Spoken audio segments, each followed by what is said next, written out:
To learn what it is like to be under fire, 3 quivering recruits faced a Kalashnikov rifle and a machine gun firing live ammunition. They were not firing accurately, but it was close enough to make a fatal mistake.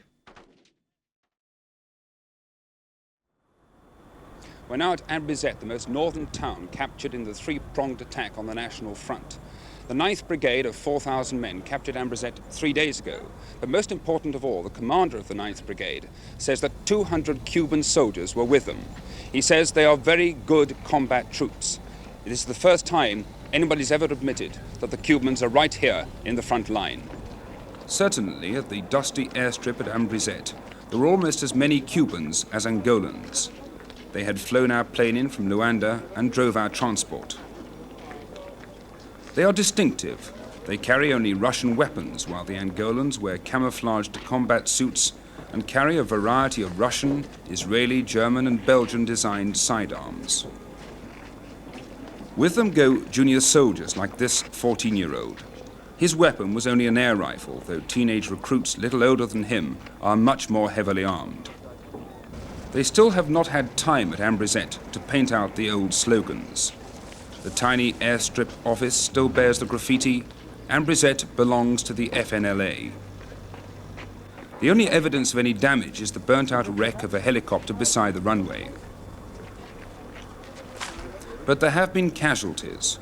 Wounded soldiers and civilians that arrived at the airstrip were evidence. But there are no figures of casualties in this civil war. The front lines are fluid, and there are very few set battles. Ambrizete itself is a primitive coastal farming and fishing community where the National Liberation Front troops had billeted themselves in the town's largest buildings. In one, we saw 700 crates of .762 ammunition sent from Zaire. There were also crates of anti-aircraft shells, mortar bombs, and heavy machine gun ammunition. Piles of weapons had been captured, including rocket launchers and anti-aircraft guns. Most of them were many years old, although they had never been used. The more recent were still packed in American crates, bearing the label "For Mutual Defense." Outside, captured documents detailing food and supplies imported from Zaire lay amongst the debris of National Liberation Front flags. 7 of the prisoners sat bewildered under the guns of the Popular Movement troops. They said they came from the south and stayed behind to chance their luck, rather than face a further retreat north. Certainly the National Liberation Front seems to have been almost rolled up. But even then it will leave the Popular Movement controlling only half the country. They expect to put an end to any resistance in the north by the middle of next week. But the fate of Angola will only be decided when they and their Cuban allies turn all their strength southwards against the more powerful UNITA forces and their South African allies. Keith Hatfield, News at 10 at Ambrizete in northern Angola. Angola's capital, Luanda, 200 miles from the fighting in the north and the south, is anything but a city at war. It's neither an armed camp nor a town under siege. But the people of Luanda face considerable deprivation because of the war. Although on a fine, sunny weekend like anywhere else, the people of Luanda come down to the beach.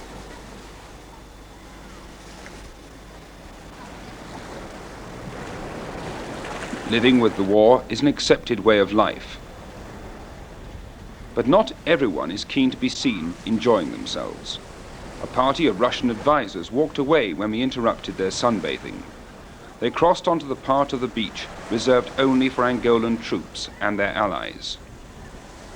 Behind them, anti-aircraft guns and 6 field guns were dug in and camouflaged in positions that protect the entrance to Luanda harbour. In the centre of Luanda, the symbols of 500 years of colonial rule have been removed. The plinths that once bore the statues of Portugal's heroes are daubed with Popular Movement slogans. The monument to Portugal's unknown soldier is covered in red sheets. It was too heavy to pull it off its mounting. The medieval fort overlooking Luanda harbour is the headquarters of the Popular Movement's army. Until independence, it was the home of the Portuguese High Command in Angola. Inside, it's the graveyard of the Portuguese notables and their Angolan connection. among them Vasco da Gama, the navigator and explorer, a 15-foot-high statue of the first king of Portugal. They are all witness to the upheaval in Angola, but they are ignored by the fort's new occupants, Angolan and Cuban troops. The soldiers are much in evidence in Luanda, many of them heavily armed. The Cubans don't like being photographed, but they stay in the city's best hotels and eat with their Russian and East European advisors. But for most of the Luandans, life is much more severe. The nightclubs and discotheques have been closed by decree. The penalty for the most petty offence is a sentence to a detention centre to cultivate vegetables. Luanda needs those vegetables more than the unfinished remnants of Portuguese planning. The city is littered with half-completed office blocks, flats and hotels. The architects and the craftsmen have returned to Portugal. At present, there are other priorities. This Russian freighter was the only ship being unloaded on Sunday. Its deck cargo was tracked amphibious vehicles. They look like Russian PMP pontoons, designed to carry tanks, lorries and infantry across rivers. They would be ideal in the north, where bridges have been destroyed by the retreating National Liberation Front. Cuban officers prevented us from filming them in detail, but certainly weapons, military supplies and soldiers are the only commodity not in short supply in Angola. Keith Hatfield, News at 10, Luanda in Angola. 8 weeks ago, these young men were in the Angolan bush or living in the shanty towns of Angola's cities. Now, after an intensive course of Cuban and Russian instruction, they are set to join the Popular Movement's 30,000-man army. The Popular Movement's defense minister, Ico Carrero, handed out the berets that confirm them as combat troops. They have no rank, they are known as camaradas, and their promotion is sealed with the complicated Popular Movement handshake. Like the bugler, the army lacks the finesse of an established force.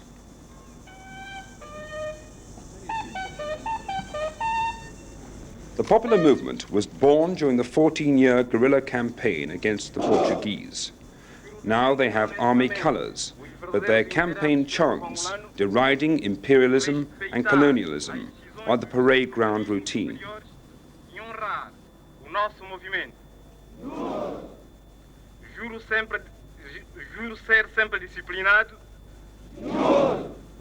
The Popular Movement troops march impeccably in their unique style.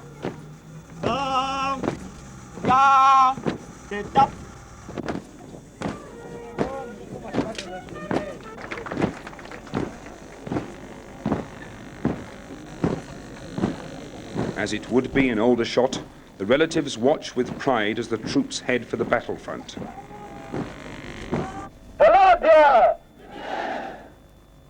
No one knows how many thousands have died in Angola's civil war. The Popular Movement remembered their dead by burying 4 rifle bayonets into the parade ground beneath their flag.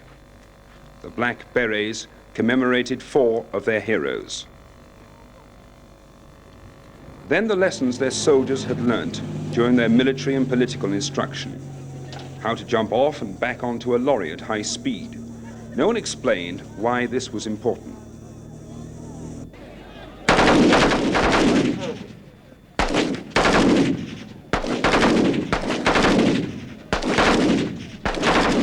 To learn what it is like to be under fire, 3 quivering recruits faced a Kalashnikov rifle and a machine gun firing live ammunition. They were not firing accurately, but it was close enough to make a fatal mistake. Then, for the first time, the impressive range of Russian equipment that has made it impossible for their rivals without equal American support to stand in their way. Anti-aircraft guns that so far have not been needed, as the Civil War has been fought on the ground. The Russian BM-21 rocket launcher, the most devastating weapon in their armory. Each lorry can fire 40 high-explosive rockets, each with a range of 12 miles. This has been the job for the Cubans, and only long-range South African artillery has been able to match it. They also have the complete range of Russian infantry-borne anti-tank weapons.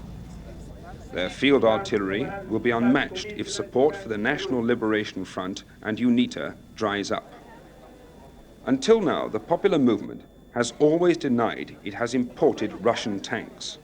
But a vintage T-34 and a more modern T-54 could not be hidden. We were allowed to film them only after the Russian or Cuban officers had taken shelter. But the public display is a symptom of the popular movement's confidence that they, with their Russian and Cuban support, have the total domination of Angola within their sights. Keith Hatfield, News at 10, at Luanda in Angola.